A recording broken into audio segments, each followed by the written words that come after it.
우리가 함께 은혜 받고자 하는 말씀의 제목은 복음과 세상 끝, 복음과 세상 끝이라는 제목으로 함께 은혜 받기를 원합니다.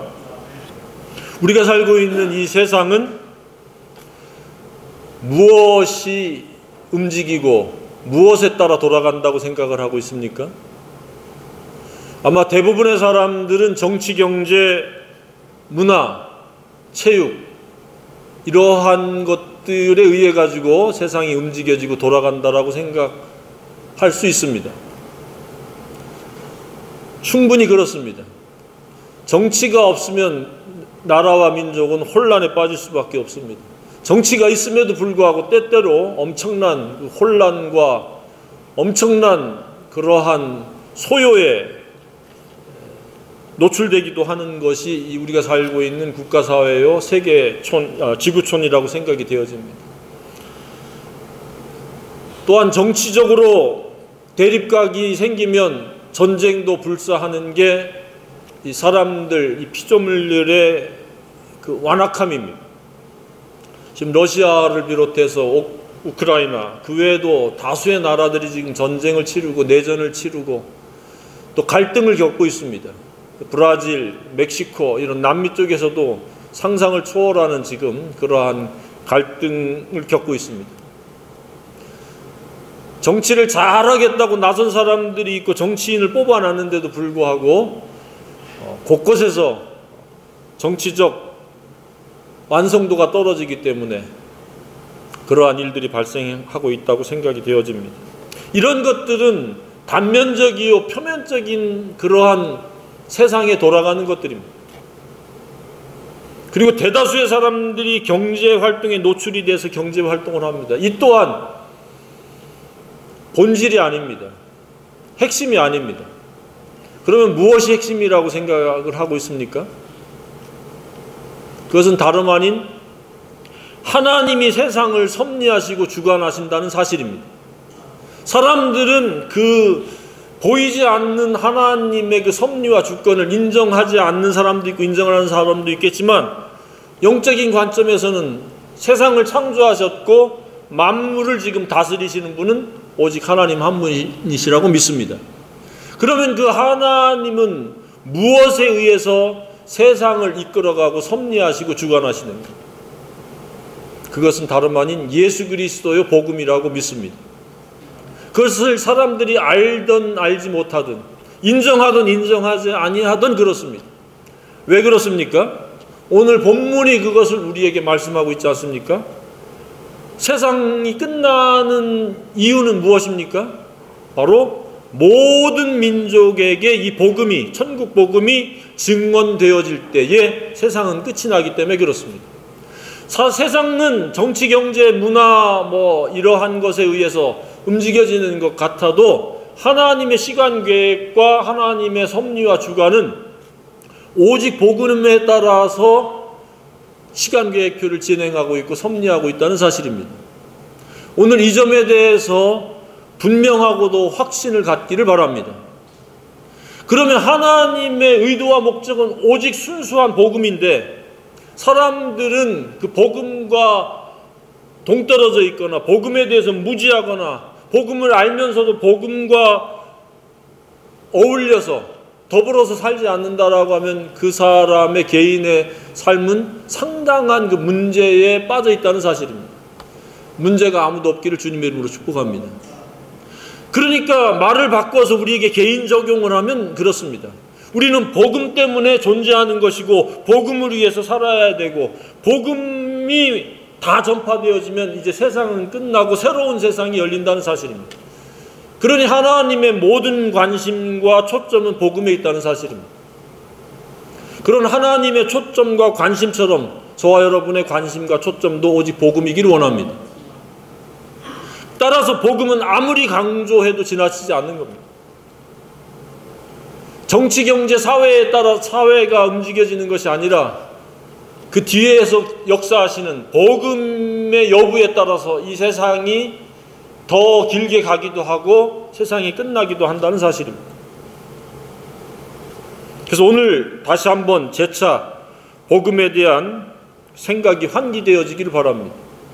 공기가 탁하면 공기를 환기시키듯이 창문을 열어서, 아니면 공기청정기로 환기시키듯이 우리의 생각도 계속해서 환기시키지 아니하면 우리는 세상의 것과 정치, 경제, 사회에 대한 것들, 문화적인 것들로 인해 가지고 오염될 수 있는 소지가 굉장히 큽니다. 그래서 매주일 이렇게 와서 우리의 생각을 환기시켜서 다시 한번 복음으로, 진리로 재무장하기 위한 것이라고 믿습니다.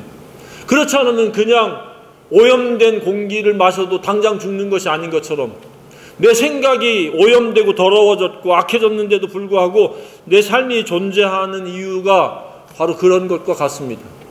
오늘 이 말씀을 통해서 저와 여러분의 생각이 환기되어지기를 원합니다. 오직 복음이 우리를 주관해 갈 수 있는 원인이요 능력이 될 수 있기를 간절히 소망합니다. 이 복음은 끊임없이 이런 모양 저런 모양으로 전파되어집니다. 선지자들을 통해서 전파되고 저와 여러분을 통해서 전파됩니다. 그런데 반대급부로 사탄 마귀는 복음이 전파되지 못하도록 다양한 방법으로, 온갖 방법을 동원해서 방해를 합니다. 그것을 일컬어서 미혹이라고 합니다. 미혹. 복음의 본질이 아닌 비본질적인 것들에게 그 시선이 빼앗기고 마음이 빼앗기도록 하는 겁니다. 이를테면 경제활동이 매우 중요합니다. 문화적이고 취미활동도 굉장히 중요합니다. 살아가는 데 있어서 활력을 주기도 하고 즐거움과 기쁨을 주기도 합니다. 그런데 그것이 전부일 수 없고 그것이 본질일 수가 없는데 사탄은 그런 것들, 그리고 어떠한 그릇된 사상, 거짓말, 철학, 이런 것들로 인해서 그 사람에게 맞춤형 미혹을 가하는 겁니다. 획일적으로 미혹하지 않습니다. 그 사람이 연약한 부분을 기가 막히게 알아차려서 맞춤형으로 그에게 미혹으로 다가갈 가능성이 매우 높습니다. 먹는 것에 연연하는 사람은 먹는 것으로 계속 붙잡아 둡니다. 맛집을 탐방하게 되고, 먹는 것 자체는 정죄할 것이 없는데 먹는 것이 본질로 바뀌고 우선순위가 되어질 때 그게 문제인 겁니다. 어떤 사람은 취미 오락에 빠져가지고 여행에 빠지고, 여행을 정죄하고자 하는 마음은 없습니다. 복음 안에서 여행이 계획되어져야 되고 복음 안에서 여행을 즐길 수 있어야 된다고 생각이 되어집니다. 우리의 삶에 복음을 빼놓고 이 일을 하고 저 일을 하고 이것을 꿈꾸고 노력을 하고 애쓴 것들이 무엇이 남겠습니까? 초상집에 자주 가봤습니까? 그 장례에 그 고인이 되어져 있는 그 주인공의 그 생애를 한번 더듬어 봤습니까? 그가 무엇을 위해서 그렇게 땀을 흘렸고, 그가 무엇을 위해서 참았고, 그가 무엇을 위해서 아파하고 힘들었을까? 그가 가졌던 모든 소유는 어떻게 됐을까? 복음과 연관되어 있지 아니하면 그가 보았던 것, 그가 들었던 것, 그가 가졌던 것, 그가 시도했던 것, 그가 소유했던 것, 그가 경험하고 인간관계를 맺었던 모든 것들이 허무요 허망이 헛된 것이라는 사실입니다. 그러나 거기에 복음이 본질이요, 복음 안에서 인간관계를 맺고 복음 안에서 경제활동을 했고 복음 안에서 이런저런 땀을 흘리고 노력을 했고 시도를 했다라고 하면 그것은 말이 달라집니다. 의미와 가치가 달라지는 겁니다. 복음 때문에 경제활동하고 복음 때문에 인간관계를 갖고 복음 때문에 참고 견디고 복음 때문에 이런저런 계획도 세우고 이런저런 비전도 갖고 꿈도 갖기를 주님의 이름으로 축복합니다. 복음이 아닌 것들은 정말로 허망한 것이, 허무한 것이, 헛된 것이요, 허탄한 것입니다. 굉장히 그럴듯하게 다가오지만 잠시 잠깐 후면 얼마나 허망한 것인지 알 수 없습니다. 우리가 살아가면서 꼭 갖고 싶은 무언가를 추구하다가 얻었을 때 굉장히 기쁘지만 2, 3일이면 끝입니다. 사람마다 개인차가 있겠죠. 어떤 사람 일주일도 가겠죠. 그러나 궁극적으로는 당연히 내 옆에 있는 것으로 바뀌어버립니다. 그리고 또 뭔가를 또 새로운 것을 가지려고 하고 뭔가를 이루려고 시도하지만 그것이 복음을 위한 것이 되어지기를 주님의 이름으로 축복합니다. 어떻게 해서 복음이 생산적이며 효과적으로 나를 통해서 전파되어질 수 있을 것인가? 그것을 고민하고 그것을 궁리하고 그것을 위해서 기도해야 됩니다. 왜냐하면 미혹도 개인 차가 있는 것처럼 복음도 개인 차이가 있습니다. 어떤 사람은 쉽게 받아들이는데 어떤 사람은 지독하게 이렇게 저렇게 따지고 반박하고 대적을 합니다. 그래서 그런 다양한 사람들에게 우리가 복음으로 나아가려면 그만큼 복음에 대해서 우리가 폭넓은 인지와 입체적으로 깨달음이 있어야 됩니다. 그래서 이 사람에게는 이런 모양으로 저 사람에게는 저런 모양으로 사도 바울과 같이 그런 전문성을 저와 여러분이 갖기를 원합니다. 그냥 복음 전한다고 입을 뻥끗했는데 그냥 말문이 막혀버리면 얼마나 안타까운 일이겠습니까? 물론 복음을 전하려고 시도했으면 하나님께서 우리의 말문을 열어주신다고 믿습니다. 비록 내가 준비가 덜 됐어도 내 능력을 최대한 극대화시켜서 성령이 나를 사용하신다고 나는 믿습니다. 그래서 복음 전하는 것을 두려워하거나 주저하지 말기를 바랍니다. 하나님께서 명석함을 주시고 명철을 주셔가지고 그에 맞는 대응을 할 수 있게 하고 그의 눈높이에 맞도록 다가가도록 우리를 지혜롭게 우리의 생각을 이끌어 가시리라고 믿습니다. 자, 우리가 살고 있는 이 세상 끝이 이제 거의 다가왔다고 믿습니다. 모든 종족 중에서 거의 90몇 % 이상이 지금 선교사들에 의해서 복음이 전파됐습니다. 거의 이제 마지막 때가 이르렀습니다. 그러면 이런 때에 영적, 정치적, 사회적으로 어떤 징조가 나타나느냐를 오늘 본문에서 다루고 있습니다. 그 첫 번째 영적인 그러한 징조가 무엇이냐? 미혹이 만연된 때라는 겁니다. 미혹. 그럼 내가 다니는 이 교회는 건강한 교회고 이상적인 교회고 성경적인 교회인가? 그것을 진리 안에서 충분히 따지지 아니하면 그냥 도매금으로 미혹될 가능성이 높다는 사실입니다. 그런 시대예요. 왜냐? 예수님을 앞세우기는 하는데 목적은 미혹하는 겁니다. 많은 사람이 내 이름으로 와서 이르되 나는 그리스도라 하여 많은 사람을 미혹하리라. 자신이 그리스도라고도 하기도 하지만 예수님을 앞세우는데 그들의 목적은 미혹하는 겁니다. 미혹의 목적은 무엇이에요? 죽이고 멸망시키려는 겁니다. 우리의 영혼을 망가뜨리고 우리의 삶을 무너뜨리고 우리의 그 마지막 결과를 그르치게 하는 것이 미혹입니다. 그래서 성경은 어떤 것을 강조하고 있습니까? 마지막 때 깨어있으라, 정신을 차리라, 인내하라, 이런 것들을 계속 반복해서 말씀하고 있습니다. 왜냐하면 사람들이 그냥 아차하는 순간에 미혹당해 버리니까. 자신의 아킬레스건에 그 사탄이 알고 우리를 넘어뜨리고 우리를 미혹하기 때문에 깨어있으라. 예수님이 십자가에 달려 돌아가시기 전에 땀방울이 핏방울이 되는 것처럼 기도했을 때 제자들은 한켠에 가서 잤습니다. 죽느냐 사느냐 중차대한 문제를 놓고 그 고통을 아시기 때문에 기도하시는데 제자들은 그냥 잤습니다. 그래서 예수님이 너희들이 한 시간도 깨어있을 수 없었다며. 시험에 들지 않게 깨어있으라. 마음은 원이로되 육신이 약하다. 육신이 우리의 삶을 지배하는 게 시험되는 것이고 정신을 못 차리는 미혹된 상태입니다. 우리의 육이 중심이 되고 육이 나를 이끌어가는 나의 육의 어떤 취향이나 욕망이나 욕구가 나를 이끌어가도록 방치해서는 안 됩니다. 영이 말씀에 의해서 접목이 이루어지고 접촉이 되어지고 그 말씀이 영과 혼과 육을 이렇게 통치하고 통제할 수 있는 그러한 우선순위가 되어야 될 줄로 믿습니다. 그렇지 않으면 우리는 미혹돼서 사탄의 의도에 말려드는 겁니다. 혈기에 말려들고 잘못된 욕망에 말려드는 겁니다. 우리는 복음이 아니면 미혹당하지 않을 수 있어야 됩니다. 복음만이 우리를 이끌어갈 수 있는 주체 원인이 되도록 항상 영적으로 환기시키고 깨어 있어야 된다고 믿습니다. 왜냐하면 사탄이 우리에게 엄청나게 잘못된 생각들, 욕망들을 자극하고 생각을 넣어줍니다. 가룟 유다도 3년 동안 예수님을 따라다녔는데 마귀가 그의 생각에 예수를 팔 생각을 넣어주더라 그랬습니다. 그가 깨어서 기도하고 있었으면 그 넣어주는 생각을 갖다 물리쳤을 텐데 그냥 고스란히 받아들인 거예요. 우리는 매일매일의 삶 속에서 그냥 눈 뜨고 육체가 움직이면 사는 게 아닙니다. 내면 세계 속에서 보이지 않는 어둠의 영들과의 치열하고도 끈질긴 전쟁을 치르고 있다는 사실을 인지해야 됩니다. 공감이 됩니까? 그것은 어떤 직분이나 연조하고 상관없습니다. 성별하고도 상관없습니다. 남녀노소 할 것 없습니다.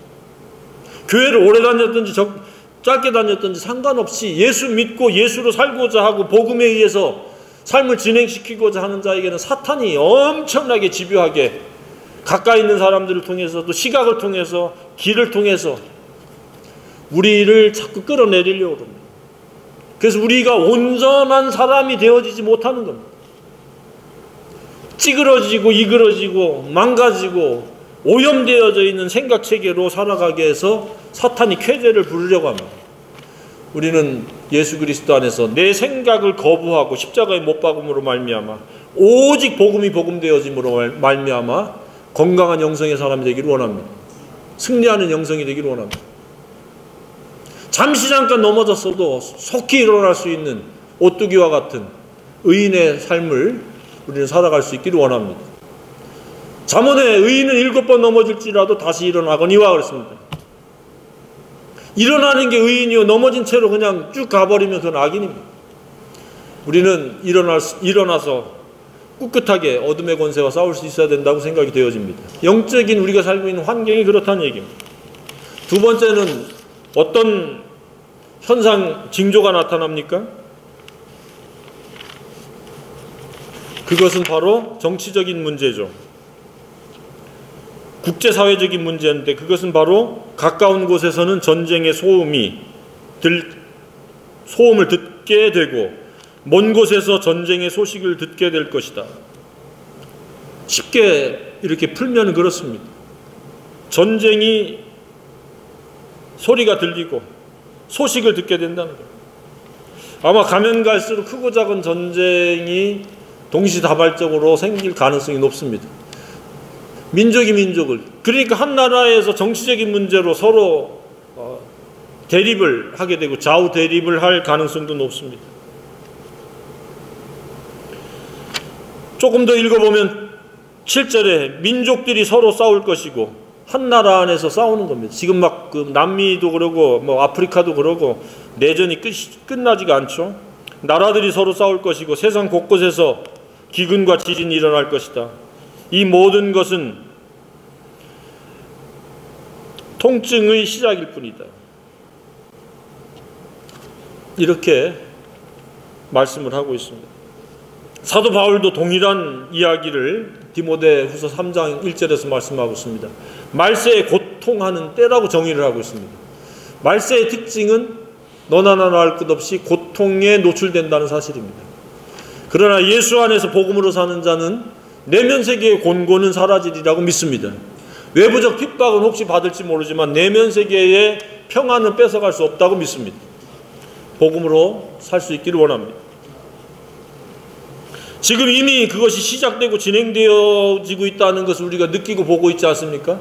지금 코로나가 3년 넘게 지금 진행되고 있고 얼마나 많은 제약을 받았습니까? 그걸로 인해서 경제적 위기와 고통 속에 사는 이가 한둘이 아니지 않습니까? 금리는 하늘 높은 줄 모르고 올라가고 있고 그것의 그 여파로 많은 그 사업하는 이들이, 자영업하는 이들이 엄청난 지금 고통에 노출되고 있습니다. 이것이 다가 아닙니다. 아마 시간이 가면 갈수록 더하면 덜해지지는 않으리라고 생각이 되어집니다. 세 번째는 사회적인 징조로 무엇이 있습니까? 미움을 받게 되고 배신을 당하게 되고 많은 사람들이 이 교회 공동체를 이탈하고 배교가 활발하게 이루어진다는 이야기입니다. 그리고 용서가 없어요. 서로 미워하겠으며 그랬습니다. 미움이라는 것은 용서하지 못하는 표시가 아닙니까? 서로 화해하고 화평한 것은 이미 내면 세계 속에서 그가 어떠함에도 불구하고 그 죄를 덮어주고 용서한다는 이야기입니다. 근데 말세지말의 사회적인 현상은 한 번 미워하면 그것에서 못 헤어나오는 겁니다. 용서가 없습니다. 근데 성경에서는 예수님 뭐라고 제자들에게 말씀하셨습니까? 7번에 70번까지도 용서해라. 성경은 끊임없이 관용하라, 용서하라, 화목하라, 화평하라 그러는데 말세지말은 그 정반대로 사람들이 살아갑니다. 계속 적대관계, 갈등관계, 원망, 불평. 그 성경에서는 이런 단어를 가리켜 쓴뿌리라고 합니다. 마음속에 쓴뿌리를 없애지 아니하고 계속해서 누군가에 대해서 못마땅함, 때로는 저주, 때로는 악담을 퍼붓기도 합니다. 그래서 상대에게 그것이 해당이 안 되면 자기에게 고스란히 돌아오는 거예요. 어떤 경우라도 이미 지나간 일을 돌이킬 수 없습니다. 용서하고 또 용서할 수 있기를 바랍니다. 용서가 답입니다. 나도 상처를 안 받고 상대도 상처를 받지 않는 게 용서입니다. 미움은 서로 상처를 주고받는 겁니다. 증오는 서로가 나쁜 그 감정과 에너지가 나와서 건강도 해치게 되고 경쟁력도 떨어뜨립니다. 생산성도 굉장히 마비시켜버릴 수 있는 게 이 미워하는 겁니다. 마음속에 미워하는 사람이 한 사람도 없길 바랍니다. 그래서 기도가 필요한 겁니다. 하나님, 내가 이러이러한 일을 당했는데 참 용서가 되지 않네요. 미워하지 않을 마음을 주시옵소서. 예수님의 마음을 갖게 해주세요. 십자가에서 돌아가실 때 침뱉음을 당하고 따귀를 맞으시고 가시면류관을 쓰시면서도 예수님은 저들의 죄를 저들이 알지 못합니다. 용서해달라고 했던 것처럼 그런 마음과 그러한 넓은 아량, 온유한 마음을 허락해달라고 기도해야 됩니다. 내 의지로 될 것 같아요? 안 됩니다. 경우에 따라서는 폭력을 행사하고 싶은 대상이 생길 수도 있습니다. 언어폭력은 기본이고 물리적 폭력도 행사하고 싶은 마음이 들 수 있는 그런 상대들이 시간이 가면 갈수록 많습니다. 우리가 매스컴을 통해서 보지 않습니까? 유색인종이라는 이유로 그냥 폭력을 행사하는데 그 폭력이 도를 지나쳐서 죽기도 하고 그랬을 때 막 의분이 생기지 않습니까? 어떻게 용서할 수 있겠습니까? 그럼에도 불구하고 그의 죄는 죄값을 치러야 되겠지만 용서를 해야 되는 거예요. 이처럼 사회적으로 미움의 관계, 갈등의 관계가 굉장히 팽배해집니다. 지금 그 사회적인 그 통계 수치도 그렇지 않습니까? 매해 그 통계 수치를 보면 나홀로 가정이 폭발적으로 늘어납니다. 더불어서 사랑하면서 희생하면서 용서하면서 살지는 못합니다. 그냥 혼자 나홀로 살겠다라고 하는 사람들이 굉장히 많아지고 있습니다. 고독사도 빠른 속도로 그 비중이 많아지고 있고 이혼 가정도 뭐 이루 헤아릴 수가 없습니다. 왜요? 전부 이런 인간관계의 갈등, 원망, 어둠의 권세들이 사람들을 서로 증오하게 하고 미워하게 하고 싸우게 하는, 우리는 계속해서 예수 이름으로 화목하고 또 화평하고 화해할 수 있는 그러한 삶을 살아내야 된다고 생각이 되어집니다. 사탄의 의도에 말려들지 말기를 바랍니다. 그렇게 싸우면은 사탄의 의도에 말려드는 겁니다. 이처럼 영적, 사회적, 세계적인 그런 현상의 특징은 이런저런 것들이 정서적으로나 인간관계적으로나 경제적으로나 고통의 때라는 겁니다. 고통의 때. 아무리 정치를 잘 펼쳐도 고통의 때에서 벗어날 수가 없습니다. 정치는 정치일 뿐입니다. 하나님이 우리의 생애를 인도하시고 이끌어갈 때에 우리는 평안할 수 있고 평탄할 수 있고 하나님의 나라가 내 속에서 임재하고 하나님 나라를 누릴 수 있는 줄로 믿습니다. 나라가 그렇게 해주지 못합니다. 그렇다고 나라를 거부하자는 건 아니에요. 그래서 오늘 본문의 키워드는 무엇입니까? 15절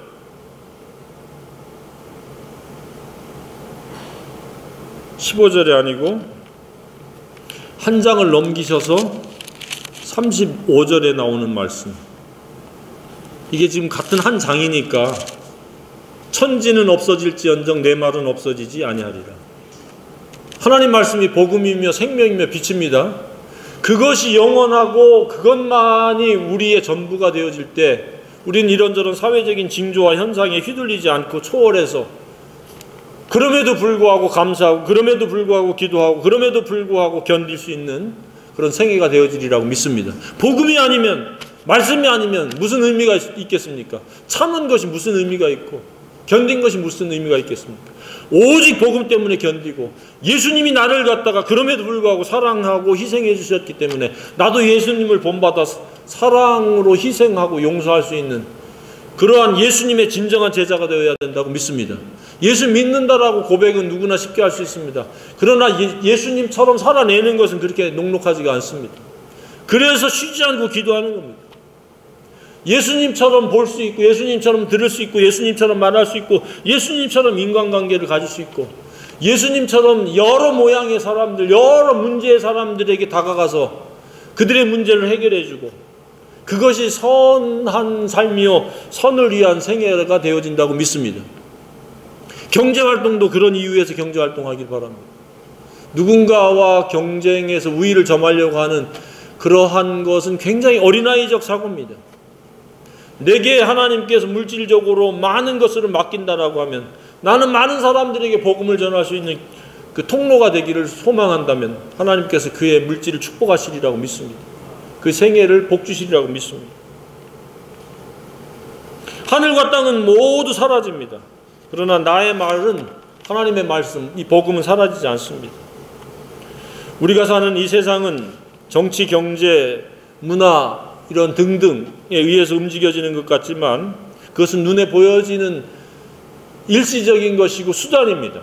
궁극적으로는 하나님의 주권과 섭리가 개입된 것이고 그의 핵심은 복음이라는 사실입니다. 이 점에 대해서 마음판에 선명하게 세워질 수 있기를 바랍니다. 이 천국 복음이 모든 민족에게 증언되기 위하여 온 세상에 전파되리니 그제야 끝이 오리라. 하나님의 최대 관심사는 오직 복음이 모든 사람에게 전해지는 겁니다. 그런 이 수많은 사람들 중에서 저와 여러분에게 복음이 임했다는 것, 깨달아졌다는 것, 믿어졌다는 것, 이 놀라운 은혜가 아닐 수 없습니다.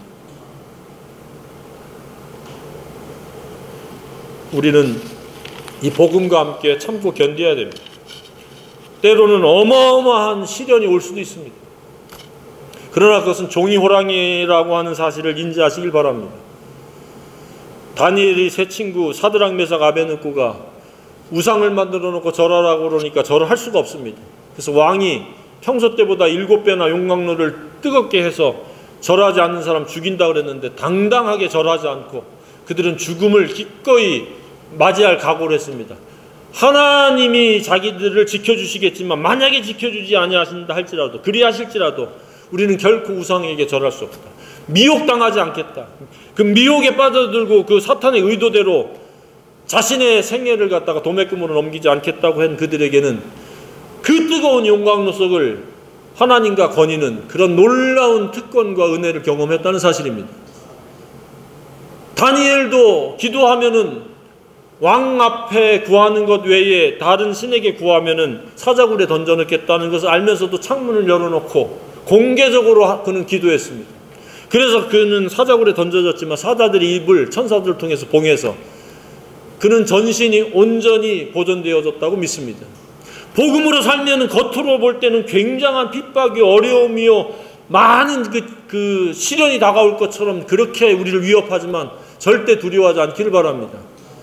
우리를 역사하시고 도우시는 예수 그리스도는 징조들보다 현상들보다 미혹들보다 훨씬 더 크시고 위대하시는 모든 권위의 주님이시라는 것을 믿으시기를 바랍니다. 오직 복음으로 금년 한 해 승리하시고 평안하시고 그 복음 때문에 즐거워하며 복음 때문에 감사하며 복음 때문에 흥분할 수 있고 복음 때문에 즐거울 수 있는 저와 여러분이 다 되기를 소망합니다.